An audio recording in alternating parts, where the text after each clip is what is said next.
आतापर्यंत आपण जेवढी वेबसाईट बनवली तिला आपण आता सिक्युरिटी ॲड करणार आहोत. सिक्युरिटी म्हणजे नेमकं काय ॲड करणार आहोत, तर हे जे पेज आहे हे पेज कोणत्या URL ने ॲक्सेस होतं, /public, पब्लिकली अवेलेबल आहे, कोणीही हा ॲक्सेस करू शकतो. तर इथे सीट नंबर टाकला, आईचं नाव टाकलं, सर्च केलं की हे मार्कशीट आलं. मार्कशीट आहे ते कोणत्या URL ला आलं, public/find या URL ला. मग जे URL पब्लिक या प्रिफिक्सने सुरू होतात ते पब्लिकली अवेलेबल झाले पाहिजेत, कोणीही त्यांना ॲक्सेस करू शकला पाहिजे. परंतु जे URL आहेत ते ॲडमिन या प्रिफिक्सने सुरू होतात. उदाहरणार्थ स्टुडंट्स ॲड करण्यासाठी admin/students, त्याच्यानंतर सब्जेक्ट्स ॲड करण्यासाठी admin/subjects, त्याचप्रमाणे मार्कशीट्स वगैरे भरण्यासाठी admin/marksheets याचा ID.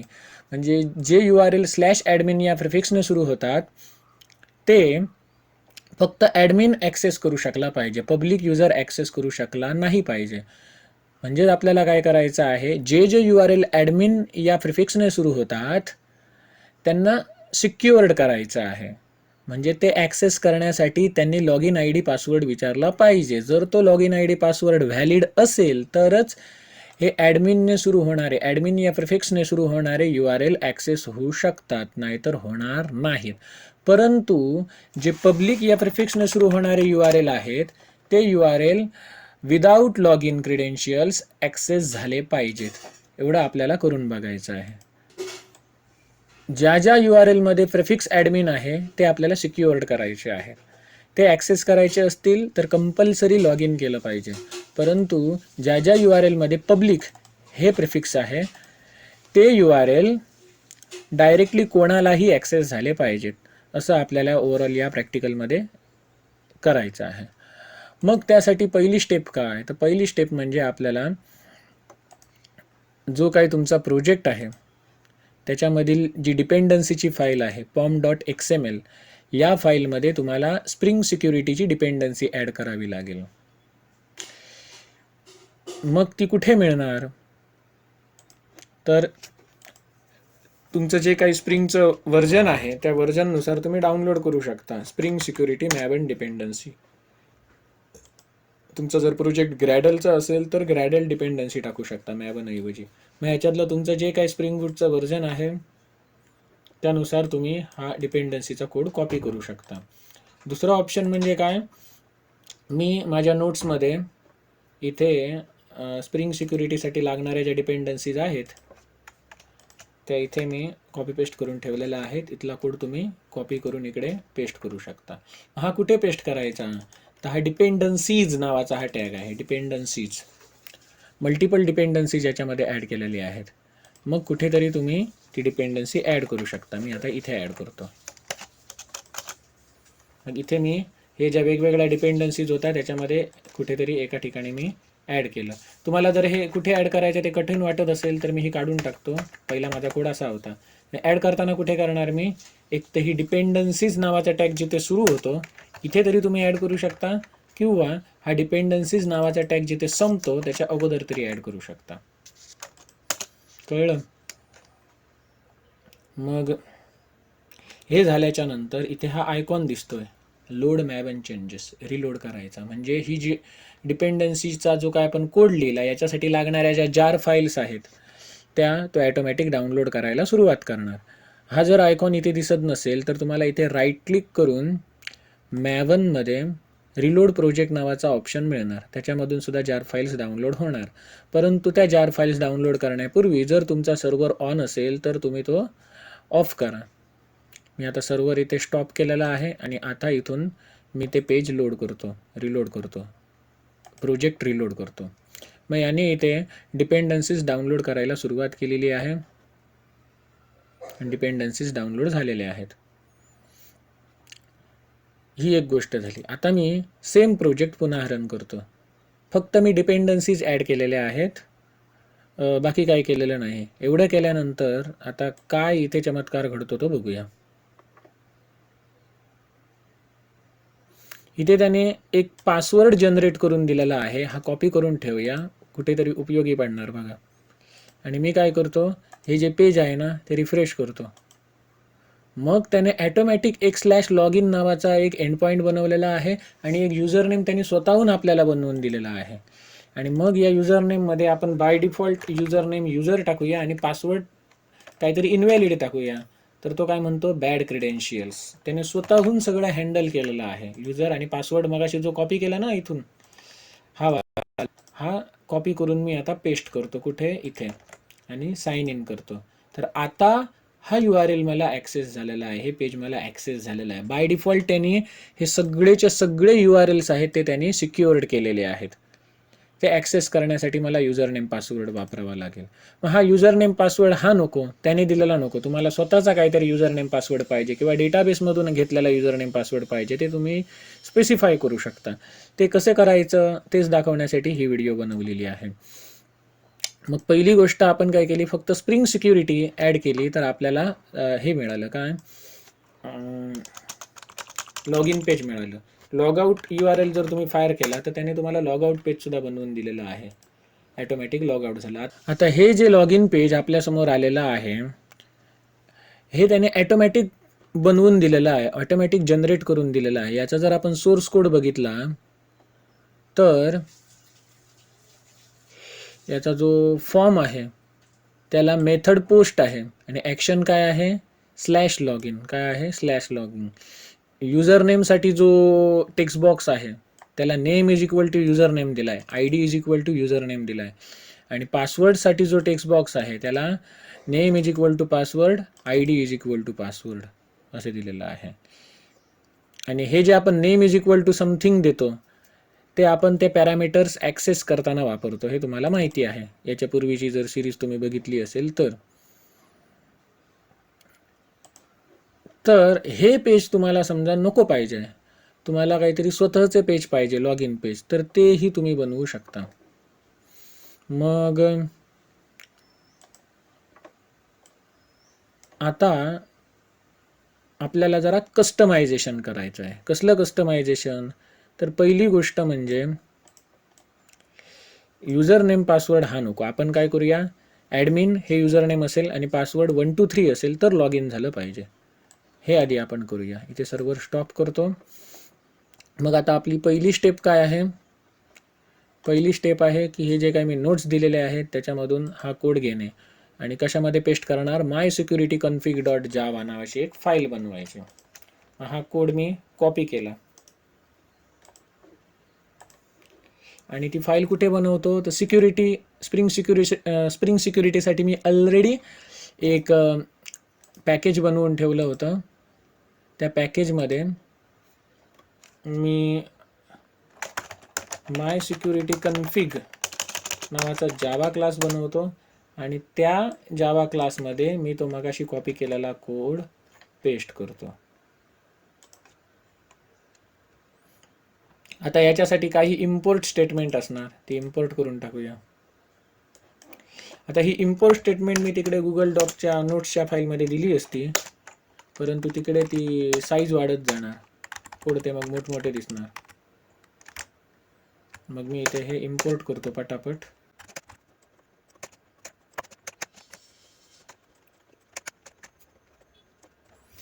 आता या ओव्हरऑल कोडचा अर्थ काय आहे तो सांगतो.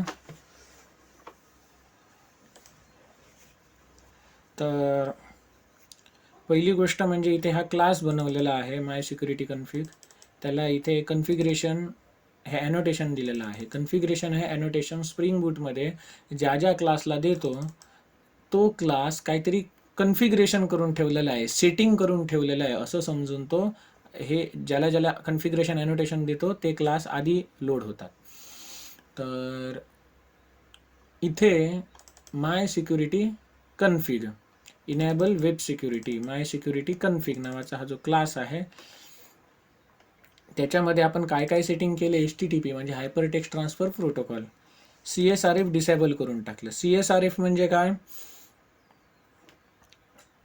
हे जे काही तुम्ही API इथे बनवलेले आहेत, एंड पॉईंट बनवलेले आहेत, ते दुसऱ्या एखाद्या सर्व्हरवरून ॲक्सेस झाले पाहिजेत का,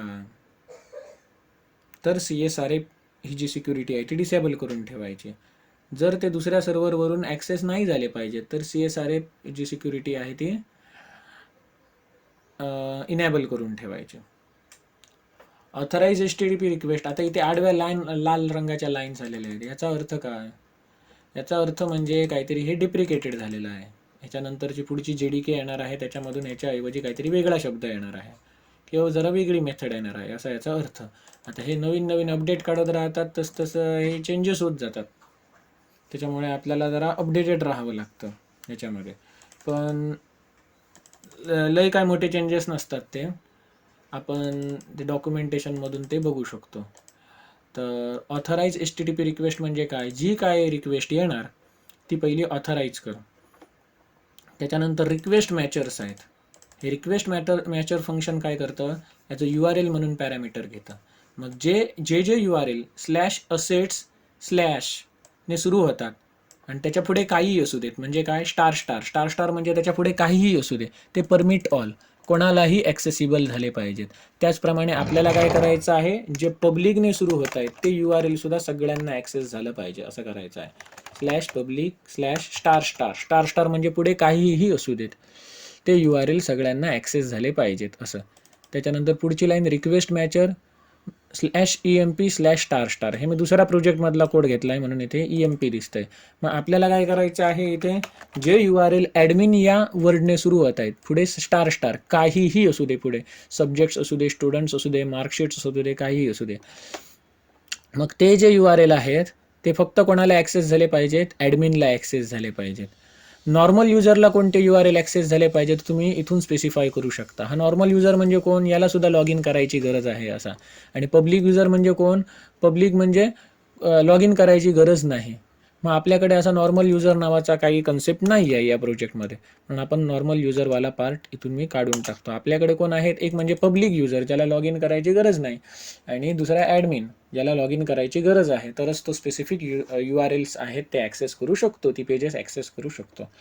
मग जेव्हा एनी रिक्वेस्ट, कोणतीही रिक्वेस्ट आली की ती पहिली ऑथेंटिकेट कर हे रूल वापरून, आणि काय कर? लॉग इन फॉर्म दाखव.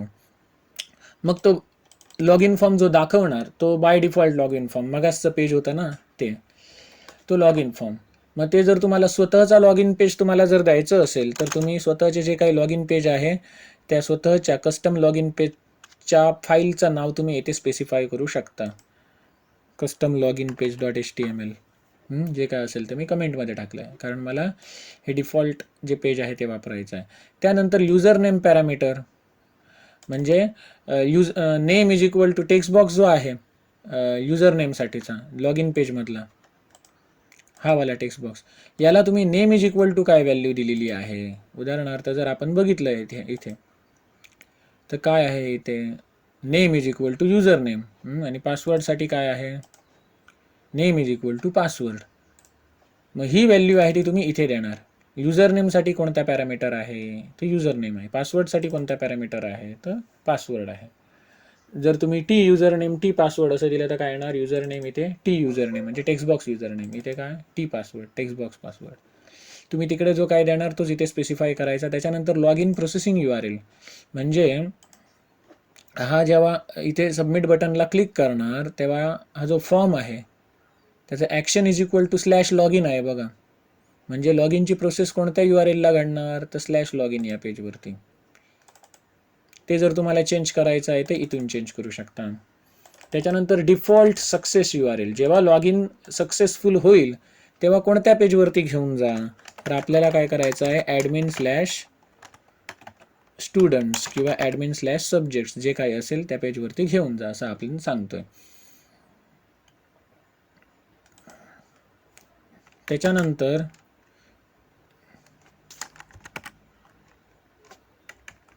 दुसरा जो पॅरामीटर आहे इथे ट्रू वाला,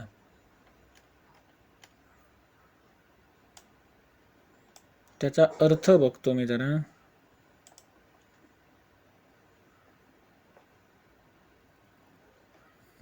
विसरलो मी. Default success URL boolean always use, त्याचा अर्थ म्हणजे जेव्हा जेव्हा लॉग इन सक्सेसफुल होणार त्या प्रत्येक वेळी ऑलवेज याच URL वर घेऊन गेलं पाहिजे का? तर होय, ट्रू.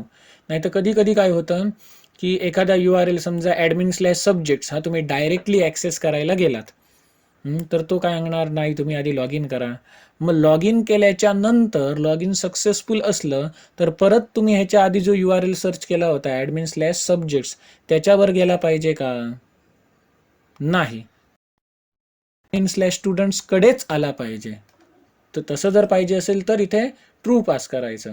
आणि जर प्रिव्हियसली सर्च URL कडे लॉग इन सक्सेसफुल झाल्यानंतर जर रिडायरेक्ट व्हायचं असेल तर इथे false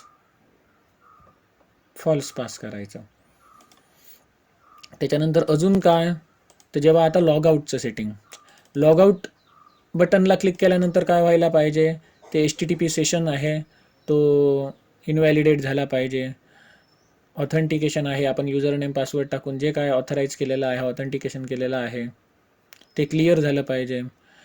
logout request mature /logout हा URL जेव्हा फायर होणार तेव्हा लॉगआउटला घेऊन जा असं आपण सांगतोय. म्हणून मगाशी जेव्हा मी इथे /लॉगआउट टाकलं तेव्हा तो आपल्याला लॉगआउट फॉर्मवरती घेऊन गेला होता. आता इथे हा लॉगआउट फॉर्मवरती का घेऊन जात नाही, कारण आपण इथून सर्व्हर ऑफ केलेला आहे म्हणून. ठीक आहे, व्हिडिओ जरा पाठी घेऊन बघू शकता तुम्ही. त्याच्यानंतर लॉगआउट सक्सेस URL, जसा लॉग इन सक्सेस URL होता /admin/students तसाच आता काय हा लॉगआउट सक्सेस URL आहे. लॉगआउट सक्सेसफुल झाल्यानंतर तो कोणत्या पेजला गेला पाहिजे, तर समजा होम पेजला गेला पाहिजे. होम पेज म्हणजे आपलं काय /public/ जिथे तो मदर नेम आणि सीट नंबर टाकायला सांगतो त्या पेजवर गेला पाहिजे लॉगआउट केल्यानंतर. असं तर हे झालं. त्याच्यानंतर आणि काय, तर रिमेंबर मी म्हणजे काय, तर समजा तुम्ही लॉग इन केला आणि लॉग इन केल्याच्या नंतर समजा ते ब्राउझर तुम्ही क्लोज केलात आणि परत जेव्हा ते पेज ओपन करता तेव्हा पुन्हा तो तुम्हाला लॉग इन करायला सांगतो. तुम्हाला जर तसं नको पाहिजे असेल, त्याने तुम्हाला तुमचा युजर नेम पासवर्ड लक्षात ठेवला पाहिजे, तर त्याच्यासाठी रिमेंबर मी हे इनेबल करायचं फीचर. मग जसा युजर नेम आणि पासवर्डसाठी टेक्स्ट बॉक्स आहे तसा रिमेंबर मीसाठी एक चेकबॉक्स दिसणार, त्याला नेम ॲट्रिब्यूटची व्हॅल्यू जी काय देणार ती इथे स्पेसिफाय करायची. आणि इथे तुम्हाला जी काय की आहे सिक्रेट की ती इथे तुम्ही देऊ शकता. मी इथे स्ट्रिंग सिक्रेट की म्हणूनच पास केली आहे. त्याच्यानंतर token validity in seconds. Token validity in seconds म्हणजे काय, इथे 24/7 आहे ना, म्हणजे काय झाले 7 दिवस, कसे 60 second into 7 minutes into 60 hours असे. सॉरी, हे काय रिप्रेझेंट करतं, 7 दिवस रिप्रेझेंट करतं. 60 सेकंद, 7 मिनिट, त्याच्यानंतर 24 अवर्स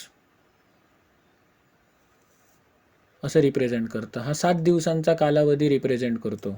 कशामध्ये, नंबर ऑफ सेकंड्समध्ये. तुम्हाला 10 दिवसांचा पाहिजे तर इथे 7च्या ऐवजी काय करणार, इथे 10 करायचे. तर हे झालं. त्याच्यानंतर रिटर्न http.build म्हणजे हे HTTPला जेवढं काय आपण हे सेटिंग अप्लाय केलेलं आहे ते बिल्ड करणार आणि त्याचं जे काय ऑब्जेक्ट आहे ते सिक्युरिटी फिल्टर चेनला पाठवून देणार. तर त्या बाबतीत तुम्ही काय सध्या चिंता करू नका, जेवढं सांगतोय तेवढं लक्षात ठेवा. इथे आपण काय केले, जे URLs पब्लिकली ॲक्सेस व्हायला पाहिजे ते इथे स्पेसिफाय केले. हे तुम्हाला माहिती आहे. असेट्स म्हणजे काय, असेट्स म्हणजे तिथे आपल्या CSSच्या फाईल्स आहेत, जावास्क्रिप्टच्या फाईल्स आहेत, काही इमेजेस असू शकतात जे पब्लिकली ॲक्सेस झाले पाहिजेत, नाही तर ते दिसणार नाहीत. इमेजेस वगैरे जर काय असतील तर होम पेजवरती दिसणार नाहीत ते, म्हणून इथे ते पब्लिकली ॲक्सेस केलेले आहेत. लोगो वगैरे जर काय असतील तर. आणि रिक्वेस्ट मॅचरमध्ये दुसरं काय दिलं आहे, ॲडमिनने सुरू होणारे जे URL आहेत ते फक्त कोण ॲक्सेस करू शकतो, ॲडमिनच ॲक्सेस करू शकतो. आणि जे पब्लिकने सुरू होणारे URL आहेत, असेट्सने सुरू होणारे URL आहेत ते परमिट ऑल, कोणीही ॲक्सेस करू शकतो, सगळे ॲक्सेस करू शकतात. अशा प्रकारे हा एक पार्ट झाला. त्याच्यानंतर दुसरा पार्ट, युजर डिटेल सर्व्हिस. तर जो ॲडमिन युजर आहे त्याच्यासाठी युजर नेम काय असला पाहिजे, तर ॲडमिन, आणि पासवर्ड काय असला पाहिजे 123 हे आपण स्पेसिफाय केलं. आणि जो दुसरा नॉर्मल युजर आहे पब्लिक, त्याला काय लॉग इन करायची गरज नाही. आणि इथे हा एक ॲडमिन सोडून नॉर्मल युजर मी बनवला होता, जसा वरून मगाशी डिलीट केला तसा इथूनही डिलीट करतो, कारण या प्रोजेक्टमध्ये त्याची आवश्यकता नाही. इथे नो ओप्ट पासवर्ड इनकोडर म्हणजे काय, मला पासवर्ड इनकोड करायचा नाही आहे, तर मी काय करणार, नो ओप्ट पासवर्ड इनकोडर वापरणार. आणि जर मला पासवर्ड इनकोड करायचा आहे तर मी बिक्रिप्ट पासवर्ड इनकोडर वापरणार. म्हणजे हा जो काय पासवर्ड आहे तो दिसू नये कोणाला, तर इनक्रिप्ट झालेला दिसला पाहिजे.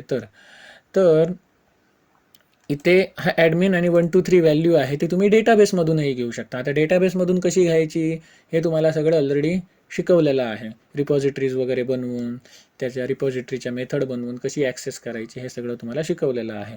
मग हा कोड फक्त आपण कॉपी पेस्ट केला आणि त्याच्यात आपल्या रिक्वायरमेंटनुसार फक्त थोडेफार चेंजेस केले, आणि एवढं करून मी हा प्रोजेक्ट आता रन करतो.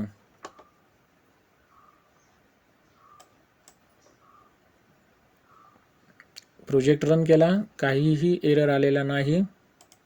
तर परत आपण मेन पेजकडे जाऊया, आणि मी पहिला काय करतो, पब्लिक हा URL ॲक्सेस करतो. हा कोणालाही ॲक्सेस होतो आहे बघा, लॉग इन पेज आलं नाही. त्याच्यानंतर इथे सीट नंबर, मदर नेम टाकतो आणि सर्च करतो. तर पब्लिकनेच सुरू होणारा हा URL असल्यामुळे हा डायरेक्टली ॲक्सेस झाला. परंतु जर मी ॲडमिनने सुरू होणारा एखादा URL ॲक्सेस करायला गेलो तर तो लॉग इन करायला सांगतो आहे. आणि रिमेंबर मीमुळे इथे चेकबॉक्स आलेला आहे बघा, रिमेंबर मीचा. मग इथे जर इनव्हॅलिड युजर नेम जर मी टाकलं आणि साइन इन करायला गेलो तर तो बॅड क्रेडेन्शियल्स सांगतो. आणि जर मी इथे ॲडमिन आणि इथे 1 2 3 टाकला आणि रिमेंबर मीचं तुम्हाला सांगितलं 7 दिवस लक्षात ठेवणार, मग ॲटोमॅटिकली तो लॉग आउट होणार. तर मी काय करणार, इथे साइन इन केल्यानंतर मला ॲडमिनचं पेज ॲक्सेस झालेलं आहे. ॲडमिनचं पेज ॲक्सेस झालं. त्याच्यानंतर दुसरं पेज बघतो आता, सब्जेक्टचं ॲक्सेस होतं आहे की नाही, ॲक्सेस झालं आहे. त्याच्यानंतर मार्कशीटचं बघूया ॲक्सेस होतं आहे का, मार्कशीट/1 झालं ॲक्सेस. आता मी लॉगआउट करतो. लॉगआउटसाठी काय URL आहे, /logout. मग आता लॉगआउट झाल्यानंतर कुठल्या पेजवर जा असं आपण त्याला सांगितलं, /public/ या पेजवर जा. हे सगळं आपण कुठे सांगितलं, इथे सांगितलेलं, logout success URL. Logout successful झाल्यानंतर या पेजवरती जा. अशा प्रकारे आपण याला इथे स्प्रिंग सिक्युरिटी प्रोव्हाइड केलेली आहे.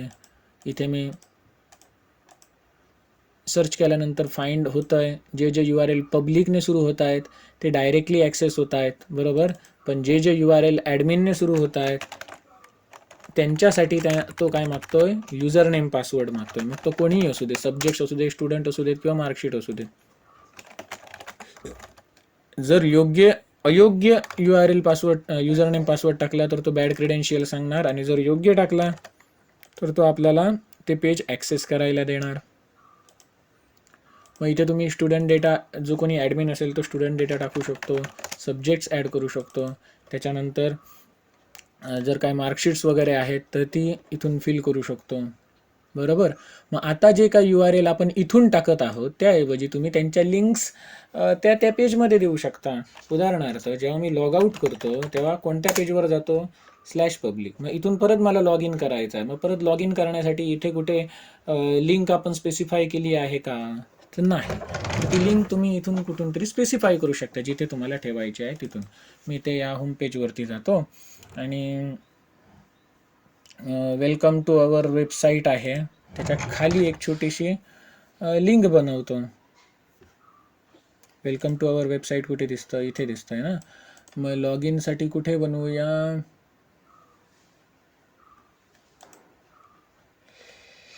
याच्याच खाली एक लिंक बनवूया. एंकर टॅग देतो, ओनली फॉर क्लिक हिअर, किंवा ॲडमिन लॉग इन असं लिहूया, ॲडमिन लॉग इन.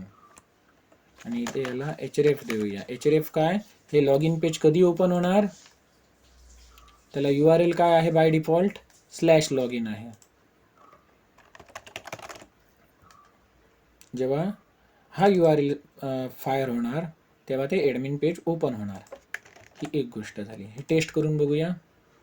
त्याच्यासाठी आपल्याला इथे सर्व्हर रीरन करावा लागेल. सर्व्हर रिस्टार्ट झालेला आहे. आता हे पेज रिफ्रेश करूया. तर रिफ्रेश केल्यानंतर इथे admin log in he link आलेली आहे. ही जर तुम्हाला उजव्या बाजूला पाहिजे असेल तर तुम्ही अलाइनमेंट वगैरे त्याला करू शकता. Align is equal to right.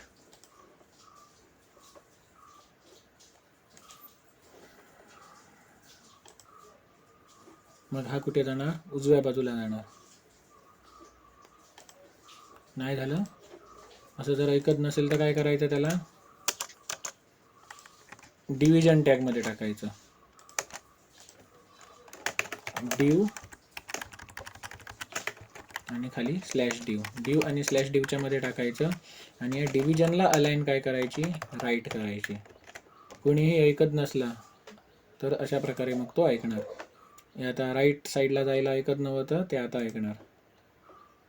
इथे आधी सर्व्हर रन होऊ देत. झाला. रिफ्रेश करतो.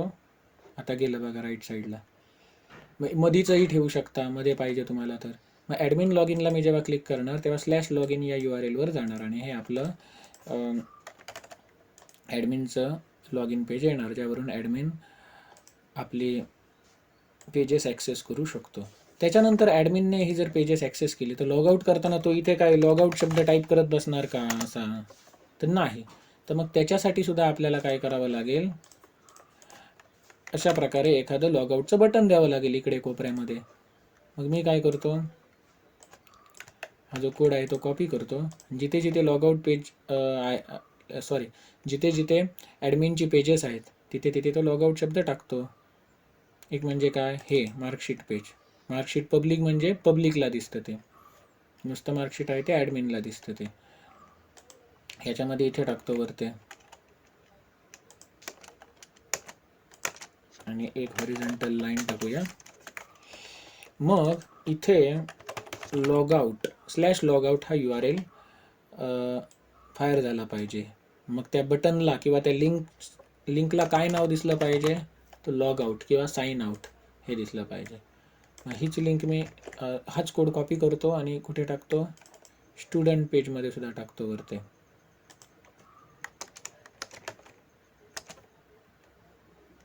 आणि सब्जेक्ट्समध्ये सुद्धा टाकतो वरते.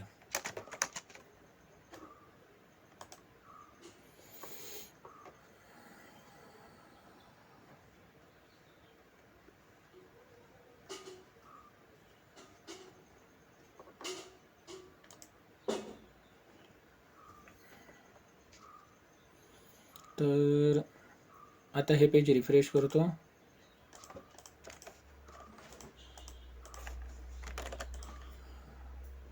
मग इथे लॉगआउट बटन आलेलं आहे, इथे आलेलं आहे. त्याच्यानंतर जेव्हा आपण सब्जेक्ट्स ॲड करणार तर इथे आलेलं आहे लॉगआउट बटन.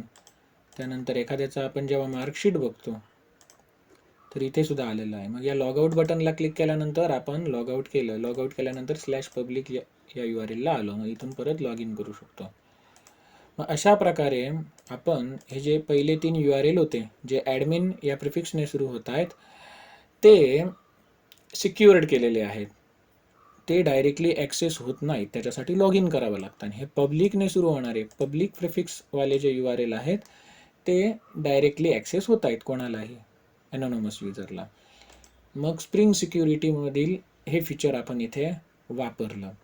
जो पासवर्ड आहे तो जर इन्क्रिप्टेड करायचं असेल तर इथे नो ऑप्ट पासवर्ड एन्कोडर आहे ना, त्याच्याऐवजी तुम्ही इथे काय करू शकता? New bcrypt password encoder. Bcrypt password एन्कोडरचा तुम्ही इन्स्टन्स पास करू शकता. मगाशी काय करत होता? नो ऑप पासवर्डचा इन्स्टन्स पास करत होता, तो आता आपण बिक्रिप्ट पासवर्ड एन्कोडरचा इन्स्टन्स पास करू शकतो. जेणेकरून हा जो पासवर्ड आहे तो काय राहणार? इन्क्रिप्टेड राहणार. डेटाबेसमधून जो काय पासवर्ड येणार तो इथे मी डायरेक्टली मेन्शन केलेला आहे. ठीक आहे, तर आजच्यासाठी एवढं बस झालं. मग आता पुढचं तुमचं काम काय? तर ही जी काय मी वेबसाईट तुम्हाला बनवून दाखवलेली आहे त्यामध्ये मी कुठेही CSS, बूटस्ट्रॅप, जावास्क्रिप्टचे इफेक्ट्स ॲड केलेले नाही आहेत. कारण CSS बूटस्ट्रॅपचा जर कोड मी ॲड केला तर ही जी पेजेस आहेत HTMLची ही तुम्हाला कॉम्प्लेक्स दिसणार, अशी सुटसुटीत दिसणार नाहीत. त्याच्यामुळे जरा शिकायला तुम्हाला कठीण होणार.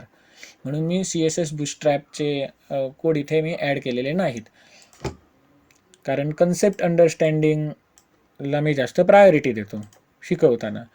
मग ॲक्च्युअल प्रोडक्शनमध्ये पेज जेव्हा आकर्षक बनवायचं असतं ना, मग ते आकर्षक बनवण्यासाठी तुम्ही CSS जावास्क्रिप्टचे इफेक्ट वापरू शकता, बूटस्ट्रॅपची रेडीमेड टेम्पलेट्स वापरू शकता, ते वापरा. पण ती जर मी तुम्हाला वापरली असती तर कोड खूप कॉम्प्लेक्स दिसला असता. लॉजिक समजलं पाहिजे म्हणून मी इथे CSS बूटस्ट्रॅप चे इफेक्ट वापरलेले नाहीत. हे लॉजिक तुमच्या लक्षात आलं. मग तुम्ही आता हा जो काही कोड आहे त्याला बूटस्ट्रॅप CSS जावास्क्रिप्टचे जे काही क्लासेस असतील ते तुम्ही इथे अप्लाय करून हवं तसं पेज आकर्षक बनवू शकता. बूटस्ट्रॅप स्टुडिओसारखं टूल वापरून तुम्ही ही जी काही पेजेस आहे ती मी नॉर्मल HTML बनवलेली आहेत, प्लेन HTML ती तुम्ही आकर्षक बनवू शकता. बाकी सगळी जी क्रिया आहे ती सेम अशीच आहे. तर आता ही व्हिडिओ इथे मी थांबवतो. धन्यवाद.